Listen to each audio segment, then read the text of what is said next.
नमस्कार, आपण पाहत आहात आलमगीर न्यूज लाईव्ह 24 बातम्या अहमदनगर जिल्ह्यातील। आपला राष्ट्रीय रस्ता सुरक्षा अभियान 2025 हा यावर्षी चालू आहे। तर या रस्ता सुरक्षा अभियानांतर्गत प्रादेशिक परिवहन अधिकारी कार्यालय अहमदनगर अहिल्यानगर यांच्यातर्फे आपण विविध कार्यक्रमांचं आयोजन केलेलं आहे। तर हे सर्व जे काही कार्यक्रम आहेत हे आपले प्रादेशिक परिवहन अधिकारी श्री विनोद सगरे साहेब, तसेच सहाय्यक प्रादेशिक परिवहन अधिकारी श्री सुनील पाटील साहेब यांच्या मार्गदर्शनाखाली आपण विविध कार्यक्रमांचं आयोजन केलं आहे। तर आजच्या दिवशी जर आपण बघितलं तर सकाळी आपण अवयव दानाचा एक कार्यक्रम आपण तिथे आयोजित केला। तिथे आपले डॉक्टर सतीश आहिरे म्हणून होते, ज्यांनी आपल्याला उत्कृष्ट असं मार्गदर्शन केलं। तसंच आपण त्यानंतर दुपारच्या वेळेत फायर फायटिंग रिलेटेड एक कार्यक्रम आपण आयोजित केला। यामध्ये आपण कुठे जर आग लागली, जसं की अपघात झाला असेल, तिथे अचानक आग लागते तर आगीचे प्रकार कोणते आणि ती आग विझवायची कशी, त्यासाठी कोणती उपाययोजना करायची याबद्दल आपण इथे एक लेक्चर ठेवलं होतं। हे जे लेक्चर हे आपलं अग्निशमनचे जे अधिकारी आहेत कैलास मिसाळ त्यांचं नाव मिसाळ साहेब आहेत, त्यांच्या अंतर्गत आपण हा अभियान सक्सेसफुली ते पार पाडला।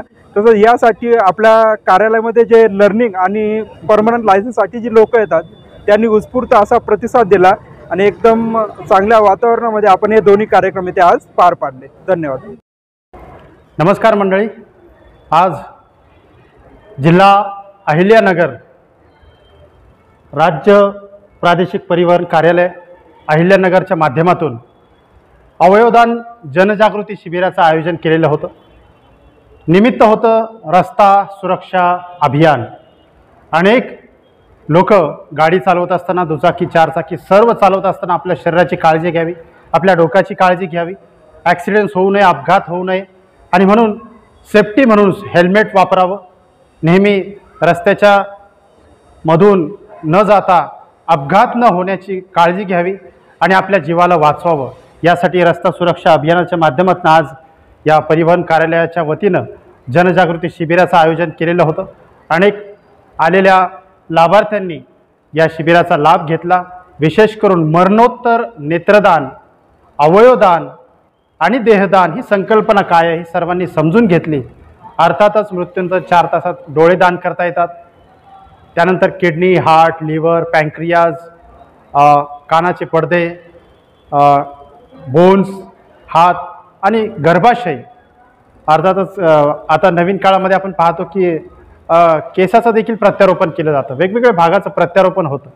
तर हे अवयव किती महत्त्वाचे आहेत आणि लोकांनी पुढे येऊन मृत्यूनंतर ब्रेन डेथ झाल्यावरती अवयवदानासाठी पुढे यावं हे आव्हान आम्ही आजच्या परिवहन कार्यालयाच्या वतीने करत आहोत। तसंच मृत्यूनंतर 4 तासाच्या आत नेत्रदान करा, जाता जाता अवयवदान करा आणि देहदान करून मेडिकल कॉलेजला पूर्ण देह आपण अभ्यासासाठी, वैद्यकीय शिक्षणासाठी देऊ शकता। यासाठी आजचा हा उपक्रम या परिवहन कार्यालयाच्या वतीनं माननीय पाटील साहेब आणि सर्व टीम यांनी आज ऑर्गनाईज केला, त्यांचे देखील आम्ही मनपूर्वक धन्यवाद करतो। Thank you so much. नमस्कार, आम्ही फायर ब्रिगेड अहिल्यानगरमधून आलो आहोत। तर आपल्या RTO स्टेशनसाठी आम्ही माहिती देण्यासाठी आलो 2 शब्द। त्यासाठी आम्ही आज सांगितलं आहे की जीवितहानी होण्यापासून कसा बचाव केला पाहिजे। आजच्या युगात आपण बघितलं गेलं तर आज आग अशी किती वाहत्या शहराची लोकसंख्येनुसार ती वाढत जाते व आगीचं प्रमाणही वाढत आहे। त्यामुळे आपण कशी कंट्रोल केली पाहिजे, तिला कसं आपण नियमात आणले पाहिजे व तिच्यावर कसं कार्य करून आपण ते थोडक्यात विझवता येईल याचा आपण आज साहेबांना व RTO कर्मचाऱ्यांना सर्वांना सांगितलं आहे की कसे आपण आज आगीवर नियंत्रण करू शकतो। त्याच्याबद्दल आगीचे आपण आज ऐकले की 3 घटक असतात, सॉलिड, लिक्विड, गॅसेस। ह्या 3 नुसार आपण आगीवर चालते, याशिवाय आपण आग बघत असतो तर इतर दुसऱ्या गोष्टीत लागत नाही व या 3 गोष्टींना आपण 3 बाबतींनी विझू शकतो, दडपून व कूलिंग करून किंवा त्या आपण कट करून। साधारणतः आपण एखादं बघतो सरपणाला आग आहे किंवा एखाद्या गोष्टीला आग आहे तर त्या शेजारची गोष्ट आपण साईडला केली तर आग विझू शकते, तेवढ्यातच आपण आटोक्यात आणू शकतो। त्याच्यानंतर आपण सोपं की पाण्याचा मारा करून आपण आगीला थंड करून की आपण आगीचं नियंत्रणात आणू शकतो। त्यानंतर आपण आगीला दडपून ऑक्सिजन लेवल आगीला फक्त 16% लागतं, त्याशिवाय आग लागूच नाही शकत। आगीला जेव्हा 16% ऑक्सिजन भेटतं कुठून बी, आपण जंगलात म्हणा इकडं म्हणा वारं आलं की आग वाढत जाते, आपण पाहिलेलं आहे, साहजिकच आहे। त्याच्यामुळे ऑक्सिजन लेवल जर आपण कमी केलं, दडपून एखाद्या गॅसच्या टाकीला आपण घरगुती जर बघितलं, गॅसच्या टाकीला आग लागते तर आपण काय केलं पाहिजे, त्याच्यावर आपण किती पाणीचा मारा केला तर ते विझत नसते. आपण साधारणतः त्याच्यावर दडपण केलं पाहिजे किंवा ब्लँकेट वगैरे वल्ल करून आपण त्याच्यावर दडपण केलं पाहिजे किंवा साधी मोकळी बकेट असणं आपण त्याच्यावर दाबून त्याचा कोंड मारा करून आपण ऑक्सिजन लेवल 0 करून आपण जो LPG गॅस सिलेंडरचा जो कॉक आहे आपण तो शटअप केलं पाहिजे, ऑफ केलं पाहिजे. त्यानुसार आपण नियंत्रणात आणू शकतो आग.